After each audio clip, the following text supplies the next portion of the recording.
dari Lahat, Komandan Polres Lahat bersama personel aparat gabungan melaksanakan apel gelar pasukan operasi Mantap Praja Musi 2018.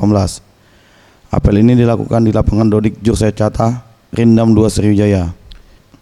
Apel gelar pasukan ini dilakukan untuk mengecek kesiapan personil dan kelengkapan sarana prasarana TNI Polri beserta stakeholder terkait sebelum diterjunkan ke lapangan dalam rangka pengamanan Pilkada di Kabupaten Lahat 2018. Kapolres Lahat AKBP Robi Karyadi selaku Inspektur Upacara mengatakan, berdasarkan hasil pengecekan, personel gabungan sudah siap untuk terjun ke lapangan dalam rangka pengamanan Pilkada di Kabupaten Lahat.